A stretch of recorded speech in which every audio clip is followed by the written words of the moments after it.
Presidente, buenas noches y gracias de trabajo en nuestra compañía. Como siempre es un placer. Y bueno, aquí iniciamos con la información y mucha atención, amables televidentes, porque un fuerte aguacero dejó varias calles anegadas en varios sectores del noroeste de Guayaquil. A través de redes sociales, los ciudadanos compartieron videos donde se visualiza la altura del agua y los estragos que esto ocasionó tanto a peatones como a conductores en zonas como El Fortín, Florida Norte y Ciudad Celeste en vía San Borondón. La intensa lluvia estuvo acompañada de una fuerte tormenta eléctrica y es importante, amables televidentes, que ustedes tengan en consideración que de acuerdo al pronóstico del Instituto Nacional de Meteorología e Hidrología, estos eventos se pueden dar entre el 4, 5 y 6 de abril. Lluvias, tormentas y ráfagas de viento, sobre todo en horas de la tarde para varias localidades del litoral. Se espera que estos eventos sean intensos y en efecto se mantengan hasta el día jueves 6 de abril. La advertencia ya se encuentra activa, así que a tomar todas las medidas de prevención. Y bien, nos enlazamos rápidamente con nuestro equipo periodístico que ya se encuentra en exteriores y nos tiene importantes noticias. Charlie Pisa. ¿Qué ocurre, Charlie, a esta hora de la noche? Coméntanos, por favor, adelante. Buenas noches, Ana y amables televidentes. Así es, estamos en el suroeste de Guayaquil, en las calles 13 y Cristóbal Colón, donde la Policía Nacional está realizando un procedimiento en esto de lo que es el distrito Portete.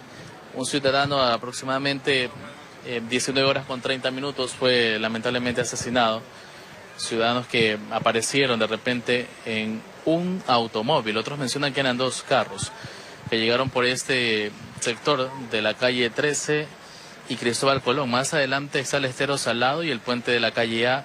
Esta es una calle que culmina en aproximadamente unos 50 metros y es en ese lugar específicamente donde la policía está levantando los indicios balísticos a esta hora de la noche entre la camioneta blanca y el automóvil verde. Ahí junto al bordillo se encuentra el ciudadano de 23 años quien fue asesinado por sujetos sicarios que aparecieron por ese lugar. Aún se desconocen quiénes estarían detrás de este crimen, este nuevo hecho violento que se ha registrado en el suroeste de Guayaquil, donde ha llegado también por aquí el jefe del distrito Portete, a quien esperamos entrevistar en pocos minutos, a ver que nos dé algunos detalles de este asesinato que se ha presentado. Y también ha llegado por aquí el vehículo de medicina legal con los agentes de criminalística para hacer el levantamiento del cadáver en pocos minutos. El barrio está alarmado, preocupado, luego de lo que escucharon una ráfaga de disparos y un ciudadano que luego estaba sin vida en medio de los dos vehículos. También han fijado algunos indicios junto a la puerta de un domicilio o el ingreso de un carro, de un garaje. En ese lugar encontraron otros indicios balísticos o casquillos de pistola calibre 9 milímetros. Por aquí también han arribado familiares, allegados, conocidos de la víctima, quienes han asegurado que tenía solo 23 años, un joven que habitaba hace unos meses en pocas cuadras más adelante, a quien le quitaron la vida en un nuevo hecho violento que se ha presentado en la ciudad de Guayaquil. Estamos en el suroeste, en el sector de las calles 13 y Cristóbal Colón, donde en pocos minutos van a proceder a retirar el cuerpo de aquel joven. Aún se desconocen las motivaciones de este asesinato, por lo que vamos a estar pendientes a ver si el jefe del distrito Portete, quien se encuentra en este lugar, nos podría dar alguna entrevista con mayores detalles de lo que ha ocurrido en este sector del suroeste de Guayaquil, en las calles 13 y Cristóbal Colón, a pocas cuadras del puente de la calle A. Adelante, buenas noches. Gracias, Charlie. Nos vamos con otro hecho violento también registrado en el suroeste de Guayaquil. Una familia fue baleada. Entre los heridos existen 2 menores de edad. La policía investiga el móvil de este ataque, pues en ninguna de las víctimas se registra antecedentes penales. El ataque ocurrió en las calles Francisco Segura y la 16, hasta este punto del puerto principal. Arribaron 2 vehículos con sujetos fuertemente armados y dispararon contra la vivienda de una familia del sitio. producto del cual existen 7 heridos. De los 7 heridos están implicados 2 menores de edad, el uno es de 9 años, el otro es de 12 años. De la misma manera existen 3 mujeres de diferentes edades y dos hombres. Tal fue la magnitud del caso, que los propios policías llevaron a los heridos hasta un hospital cercano. Y posteriormente fueron derivados a otras casas de salud, pero se encuentran su estado de salud es estable. Por ahora el jefe del distrito Portete no se aventura con hipótesis y sobre cada uno de los heridos indicó lo siguiente. De lo que se pudo verificar en el lugar del evento, no tienen antecedentes. En el sitio donde balearon a la familia, los servidores policiales recogieron alrededor de 7 indicios balísticos. Informó Eric Zambrano. Una persona murió y otra resultó herida tras un ataque a tiros en la cooperativa Juan Montalvo, noroeste de Guayaquil.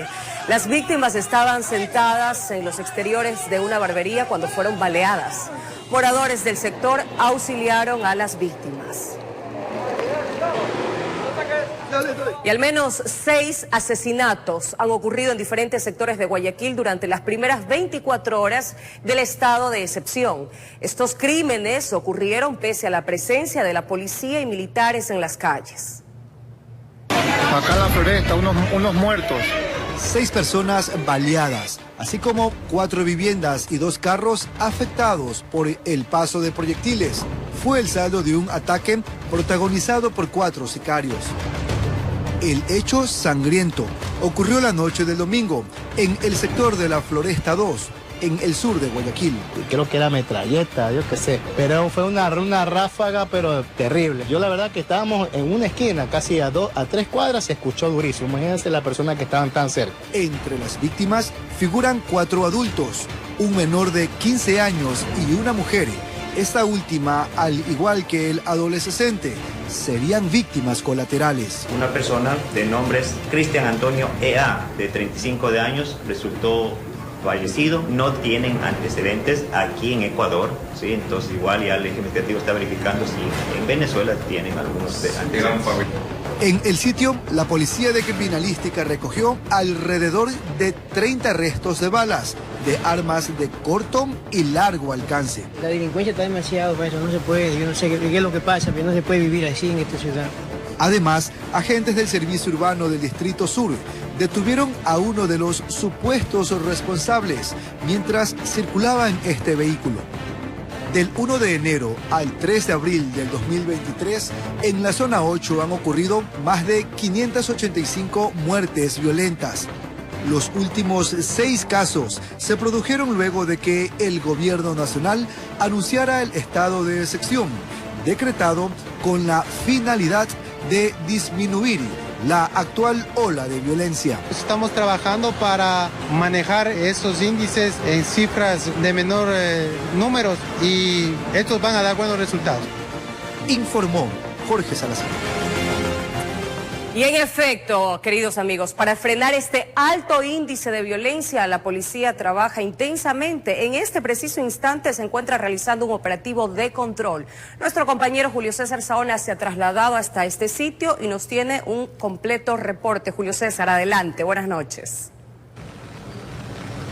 Analí, amigos televidentes, muy buenas noches. Un gusto poder acompañarlos nosotros desde el sector de sociovivienda, en donde lo que podemos ver en estos momentos es que se han intensificado los distintos operativos policiales en este punto. Fuerzas Armadas, además de la policía, ATM también está por acá, más que nada para evitar que se den actos delictivos en esta zona, una de las zonas más críticas. Justamente vamos a hablar con el comandante de la policía de la zona 8 y él justamente está coordinando básicamente con las Fuerzas Armadas. Buenas noches, ¿cómo le va, comandante? Un honor. Gracias. Molestándolo más que nada. Cuéntenos un poco los detalles respecto a lo que se está llevando a cabo acá en Sociovivienda y van a continuar con estos operativos durante toda la noche, ¿no?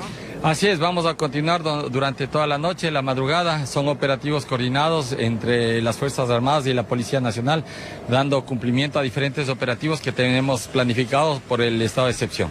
Correcto. Correcto. Con estado de excepción pueden aplicar y pueden ingresar a las viviendas si es necesario por parte de la policía. Si es necesario, ingresaremos a las viviendas y por ahora, como ustedes pueden observar, estamos enfocados en hacer una revisión a personas, una revisión a motocicletas, a vehículos, y estamos trabajando coordinadamente con las Fuerzas Armadas en todo momento. Correcto. Desde que se declaró el estado de excepción, ustedes han llevado a cabo varios operativos en distintos puntos. Hoy en la mañana fue en el sur, en esta ocasión noroeste de la ciudad. Estamos en muchos puntos de la ciudad, tenemos 3 escenarios, estamos haciendo prevención situacional en diferentes puntos, en centros comerciales, en las entradas de los hospitales, en diferentes puntos turísticos, haciendo un patrullaje con personal combinado de las Fuerzas Armadas, Policía Nacional. Ahora estamos combinados inclusive con tránsito también, que está sumado y estamos coordinando en estos operativos. Muy bien, recomendaciones para las personas, de pronto no salir solas, de pronto no quedarse hasta altas horas de la noche. ¿Qué pasaría si de pronto se incurre con el toque de queda? Bueno, vamos a proceder a ponerlos a órdenes de la autoridad competente, y en ese caso pues la autoridad es la que va a verificar cuál es la situación jurídica de esa persona. Perfecto. Muchísimas gracias, comandante. ¿Qué pasa? Allá, vamos, en todo caso.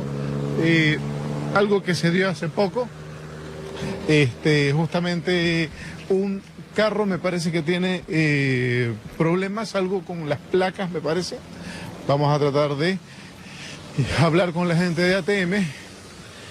Cuidado en todo caso, justamente la policía está llevando a cabo este tipo de operativos en el sector de sociovivienda, en el ingreso. Como dijo el comandante de la policía de la zona 8, pues se han dado distintos operativos durante horas de la mañana también en el sector sur. Esto es en la avenida 25 de julio, pues se dio también otro operativo, un mega operativo que duró varias horas. Pues la idea es que se esté ejecutando esto acá, más que nada para evitar que se den más actos delictivos. Bueno, vemos que había una novedad con respecto a las placas. Encontramos un caballero que no le había puesto las placas justamente a su vehículo, ¿no?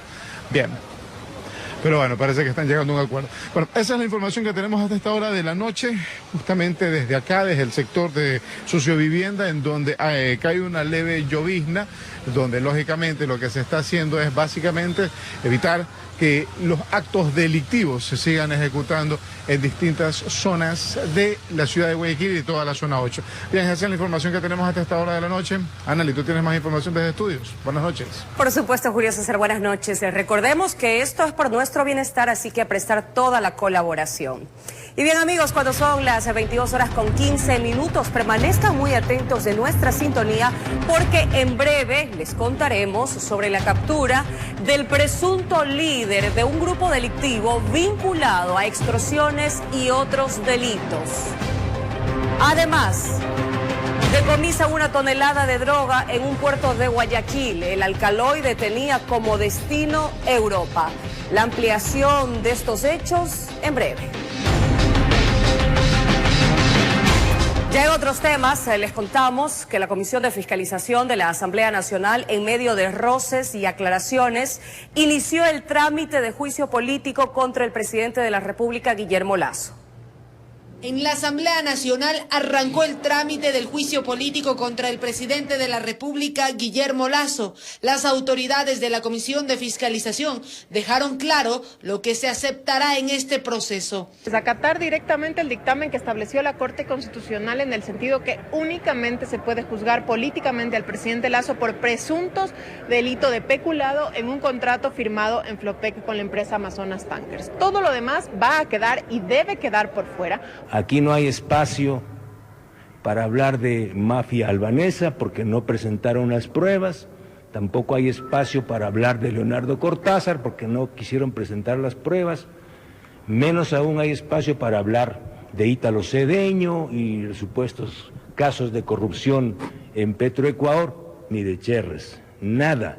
Algo que los legisladores de la oposición cuestionaron. Rechazar rotundamente que tengamos que ceñirnos a un formato, que nos vengan a rayar la cancha aquí de lo que debemos decir y no que no podemos decir. Los ponentes del juicio político son 4, pero en la primera sesión de este proceso solo estuvo presente la asambleísta del correísmo Viviana Veloz. A la prensa dijo desconocer la ausencia de sus compañeros, pero que ella no abandonará este proceso. Yo tengo una responsabilidad con el país, con todos los ecuatorianos, y por ello me comparecí hoy día ya al inicio del arranque de la sustanciación de este proceso de juicio político. El presidente de la República, Guillermo Lasso, será notificado de este juicio político este martes 4 de abril.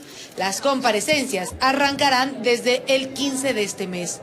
Bueno, ya han sido llamadas varias autoridades y exautoridades, como por ejemplo los 2 exgerentes de Flopeg, el exgerente Rosero y el exgerente Estupiñán, el exministro de Energía y Minas, Juan Carlos Bermeo, el actual ministro de Energía y Minas, Fernando Santos. Algunas autoridades, digamos, de la presidencia también están llamadas a comparecer, y veamos qué otros nombres surgen. Según se tiene previsto, el informe que recomiende o no el juicio político contra el presidente de la República al Pleno de la Asamblea Nacional estará listo la primera semana de mayo, informó Valeria Navarro.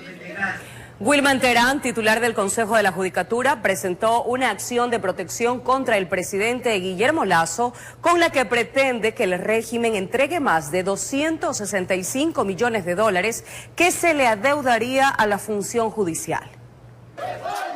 Wilman Terán, presidente del Consejo de la Judicatura, arremete contra el gobierno nacional y reclama recursos económicos. Estoy observando de que hay una merma sistemática, generalizada, practicada no solo técnicamente desde hace 10 años atrás al presente.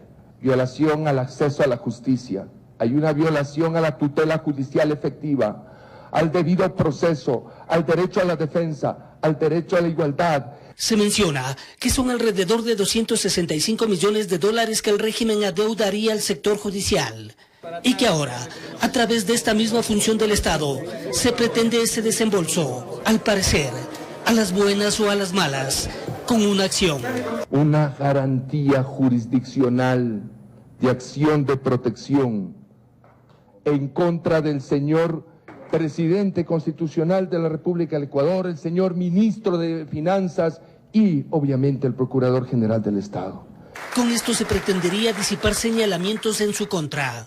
Y tampoco es falta de voluntad de quien preside el Consejo de la Judicatura, es una falta de voluntad del Poder Ejecutivo. Al respecto, mediante comunicado de prensa, el Ministerio de Finanzas informó que el presupuesto asignado al Consejo de la Judicatura es de 348 millones de dólares. La mayoría de recursos los destina a gastos en personal, 319 millones. Plan anual de inversiones, 7.5 millones, de los cuales, al 31 de marzo de este año, ha ejecutado apenas el 2%. Desde el Colegio de Abogados de Pichincha, en la no designación de presupuesto, no está todo el problema.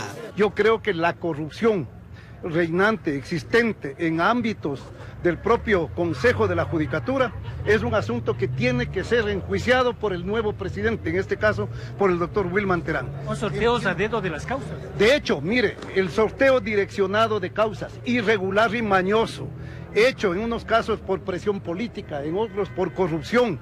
En los próximos días verán también parte de las tareas que se ha hecho en efecto de aquello. Informó Héctor Romero.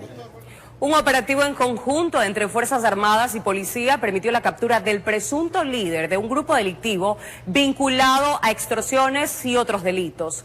La banda tendría nexos con el Frente Oliver Sinisterra, que operaba en la zona de frontera.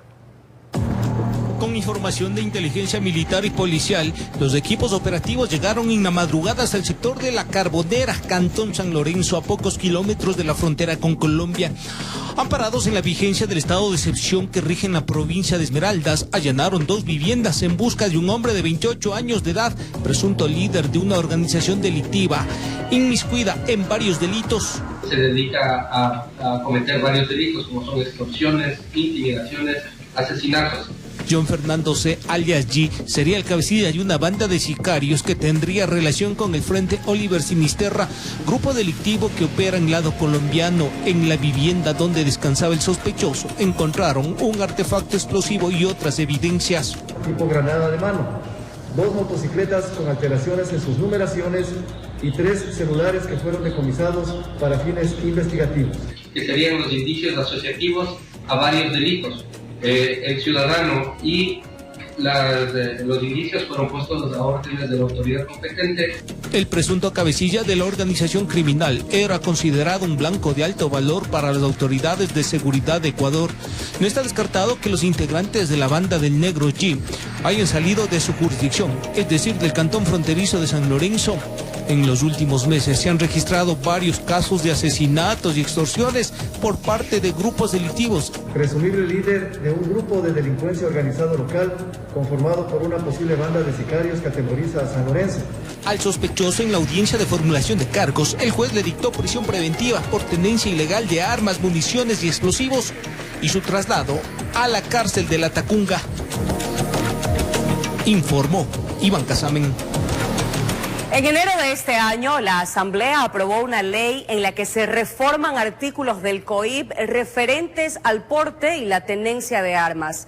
Pero esto tiene relación con el decreto que emitió el presidente de la República. Asambleístas responden. En la Asamblea Nacional, el presidente de la Comisión de Seguridad, Ramiro Narváez, niega que las reformas parciales al COIP referentes al porte y la tenencia de armas hayan dado un primer paso para que el presidente de la República, mediante decreto, autorice el uso de armas por parte de la sociedad civil. Es absolutamente falso que esa ley viabiliza el porte de armas de los ciudadanos. Lo que se hizo fue reformar el artículo 360 para clarificar el concepto de porte y tenencia de armas. Sin embargo, desde la bancada oficialista se indica que tras los cambios efectuados en la norma, el presidente procedió a reglamentar. En enero votamos todas las bancadas a favor, incluida Revolución Ciudadana, PCC, Pachacuti, incluido el BAN, así como independientes también. Lo que le correspondía al Ejecutivo es decir, reglamentar esa normativa aprobada. Y lo que el Ejecutivo ha hecho es ya determinar cómo se va a implementar esta ley, porque la ley se tiene que implementar. Estos cambios en el Código Orgánico Integral Penal se dieron en la ley reformatoria de varios cuerpos en materia de seguridad, publicada la semana pasada en el Registro Oficial. La misma, en enero del presente año, contó con el voto de 117 legisladores y 4 abstenciones. Pero entonces, ¿qué se modifica en la norma? La Asamblea hizo una reforma para que aquellas personas que tienen sus armas o que adquieren un arma legítimamente, lícitamente, y están pidiendo el permiso y están en ese proceso, no sean detenidas, por ejemplo, y se las quiten las armas y esta persona vaya detenida, como antes. Con ellos insiste en que el decreto no tiene nada que ver con la ley reformada. Si eso fuera así, no hubiera sido necesario que el presidente dicte un decreto. Si eso fuera cierto, entonces debía simplemente aplicar la ley.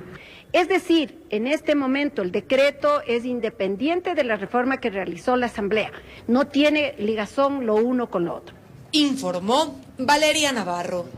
En este contexto, la Federación Nacional de Empresas de Seguridad Privada afirma que no hay garantías judiciales para un guardia que actúe en delito flagrante en los exteriores de su jurisdicción. Aún así, iniciarán la socialización del decreto ejecutivo que dispone su inclusión como agente auxiliar de la policía y también de las Fuerzas Armadas. No todos tienen armas de fuego, pero la mayoría cree que su nueva condición de agentes auxiliares de policías y militares por decreto ejecutivo es entrar a la boca del lobo sin garantías. Si disparamos, vamos presos.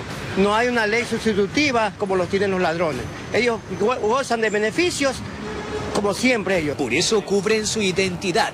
Saben que al margen de la flagrancia, si no es el muro judicial, seríamos un blanco también de ellos por la forma como estamos actuando y tomarían represalias. A nivel nacional hay 250.000 guardias privados en 1.800 empresas. El criterio es similar en el gremio, aunque saben que solo cabe la socialización y capacitación.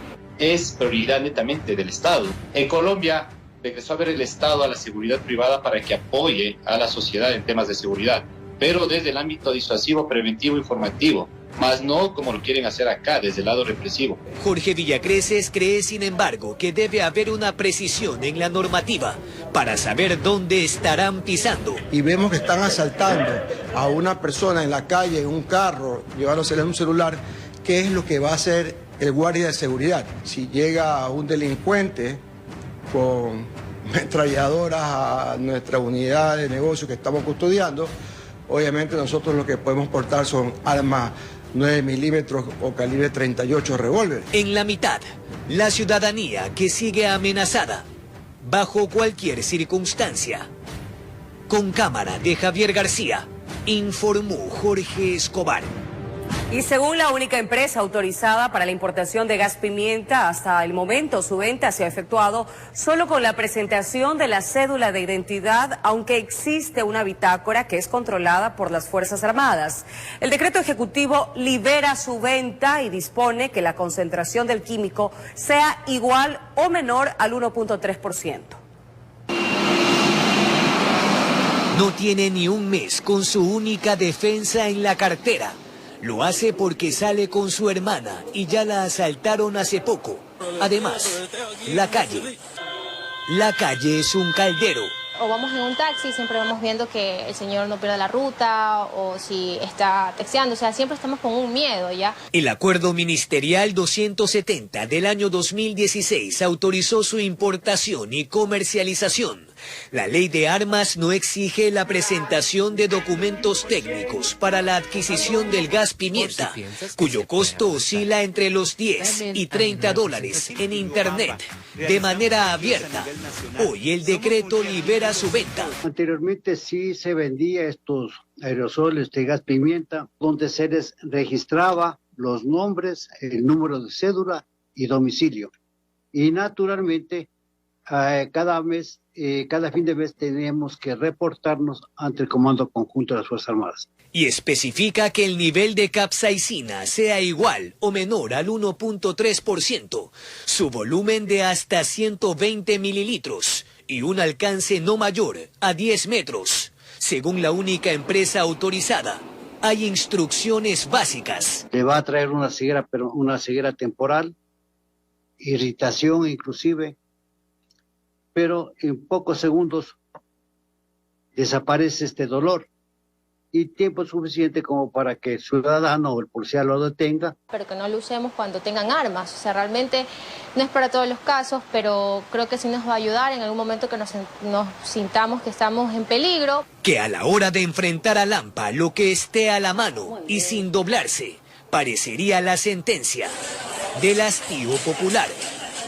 Con cámara de Javier García, informó Jorge Escobar. Es momento de una breve pausa, amigos, pero al regresar les contaremos que en menos de 6 horas, 2 ataques al estilo sicariato dejaron 3 muertos y 1 herido en Manta y Montecristi, provincia de Manabí. Quédese con nosotros. Regresamos de inmediato.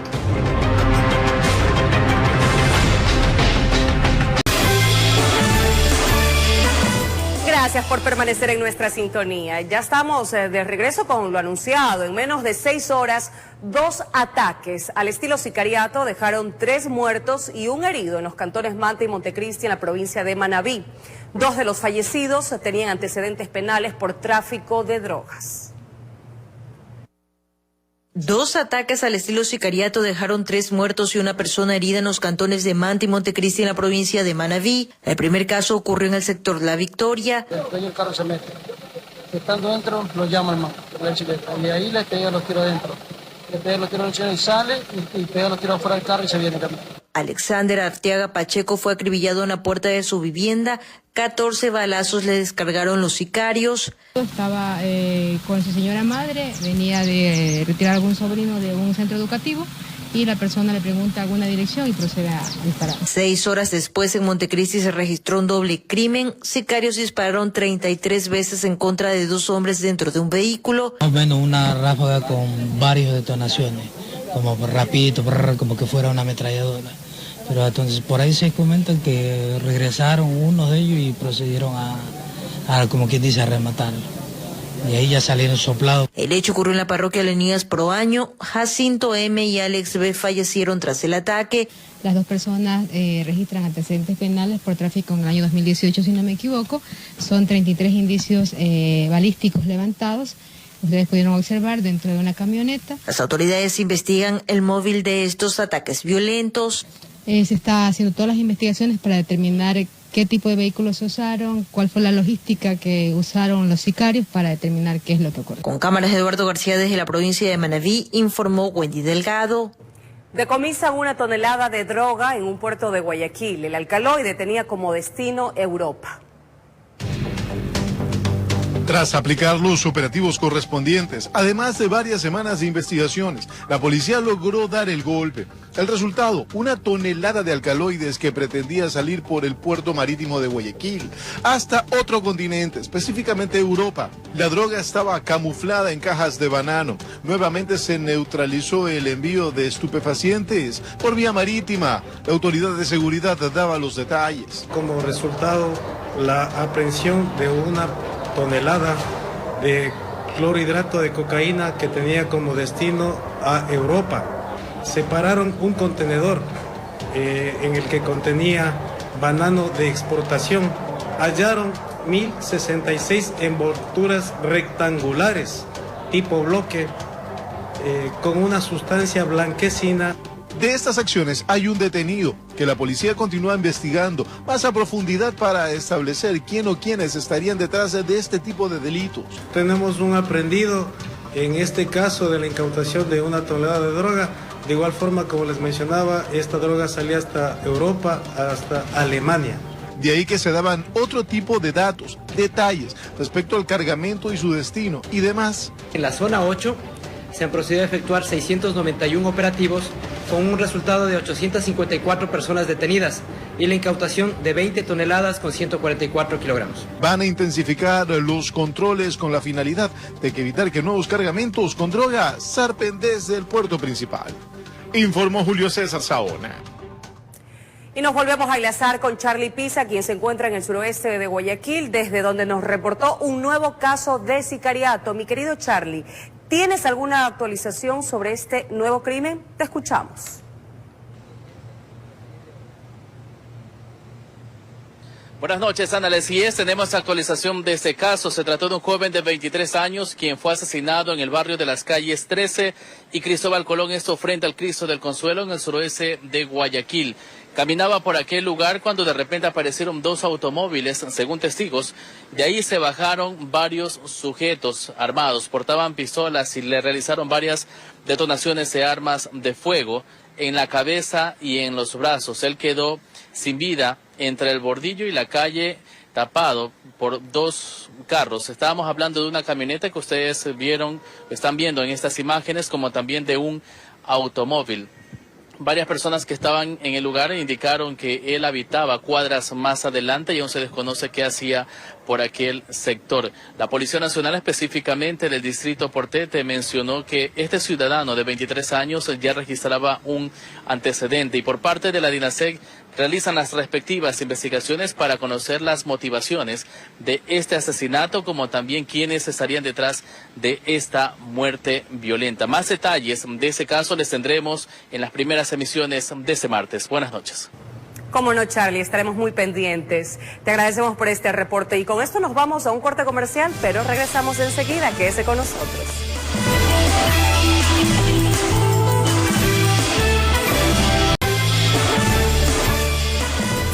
De regreso con más información. Las playas son los destinos preferidos por los turistas en época de feriado. Las autoridades locales implementan estrategias para evitar incidentes durante la llegada de visitantes. Estas imágenes dieron la vuelta al mundo.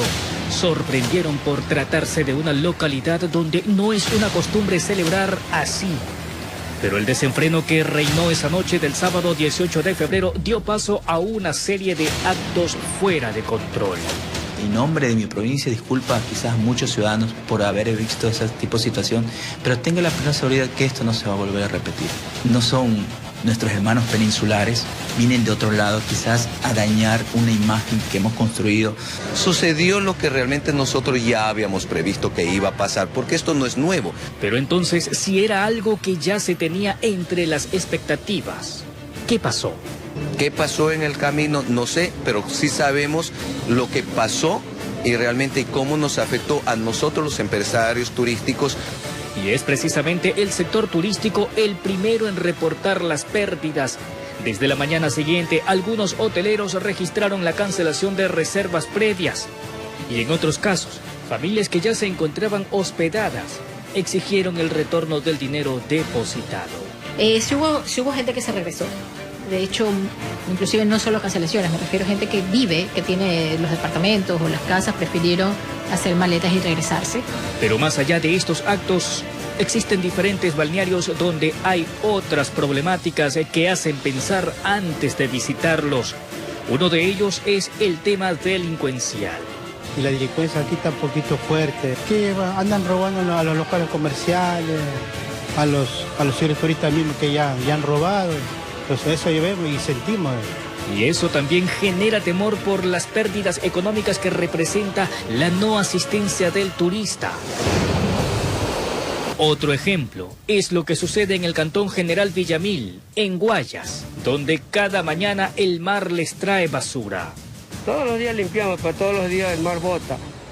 Y todos los días tenemos que hacer limpieza, pero si no viene una máquina que nos ayuda, ¿cómo podemos hacer limpiar totalmente?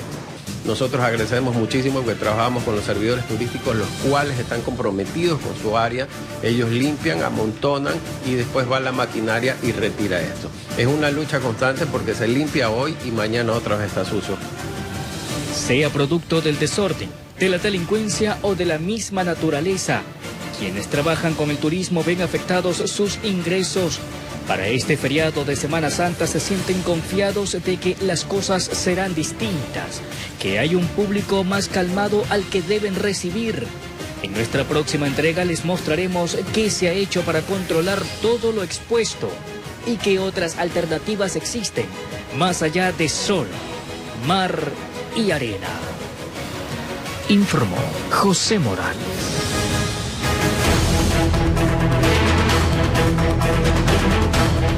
Ya en temas internacionales, en Irán, cámaras de vigilancia de un comercio captaron el momento que un hombre lanza yogur a dos mujeres, una madre y su hija, solo porque la joven no llevaba el velo en una tienda de comestibles en la ciudad de Shandiz. El atacante fue retirado del lugar luego de que varios hombres lo confrontaran. Las autoridades lo arrestaron por provocar disturbios, pero advirtió al dueño de la tienda por qué permitió a la mujer permanecer en el negocio sin cubrirse la cabeza. Esto ocurre cuando el régimen iraní anunció que expulsará a las estudiantes que no usen el velo en los centros educativos. En Estados Unidos, a 32 subió la cifra de fallecidos por los tornados y tormentas que han azotado el medio oeste y sur de ese país, dejando a su paso un rastro de destrucción. Los decesos se han reportado en Tennessee, Arkansas, Indiana, Illinois, Alabama, Mississippi y Delaware. El número de fallecidos podría aumentar en los próximos días a medida que los servicios de emergencia de los estados más afectados por las tormentas actualicen los reportes sobre muertes y daños. En Israel, miles de peregrinos cristianos marcaron el inicio de la Semana Santa en el Domingo de Ramos en Jerusalén. Los fieles esgrimían palmas y ramas marchando en el Monte de Olivos en la ciudad antigua de Jerusalén. El patriarca de Jerusalén y otros prelados participaron en la procesión tradicional, repartiendo palmas entre los fieles antes de guiarlos en una procesión hacia la iglesia del Santo Sepulcro. El Domingo de Ramos celebra la entrada de Jesús a Jerusalén y marca el inicio de la Semana Santa, que incluye la representación de la crucifixión, muerte y resurrección de Jesús. Por otra parte, en Estados Unidos, el expresidente Donald Trump llegó a la Torre Trump en la Quinta Avenida de Nueva York, donde tiene previsto pernoctar para comparecer este martes ante un juez de Manhattan acusado de pagar para comprar el silencio de una actriz porno durante la campaña electoral de 2016. El multimillonario llegó a su rascacielos bajo fuertes medidas de seguridad tras aterrizar con su avión privado en el aeropuerto de La Guardia procedente de Florida. Él es el primer expresidente de los Estados Unidos en declarar ante un tribunal como imputado ante la justicia penal. Y la NASA presentó a los 4 astronautas que viajarán a la Luna en 2024 en la misión Artemis 2, la misma que incluye a Christina Koch, la primera mujer que irá hasta la órbita de nuestro satélite. Además de ella, la tripulación la conforma el comandante Gregory Wright, Victor Glover y el canadiense Jeremy Hansen. El viaje durará unos 10 días. Se presume que la misión Artemis 3 en 2025 llevará a esta tripulación a la superficie de la Luna, con 2 de ellos realizando caminatas y 2 presentes en el módulo.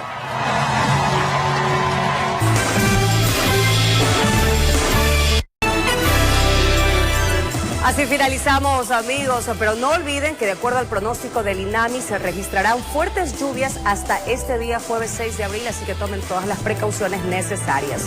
Un fuerte abrazo para todos ustedes, los dejo en la mejor compañía con José Alberto Molestina. Mi querido José, bienvenido, buenas noches.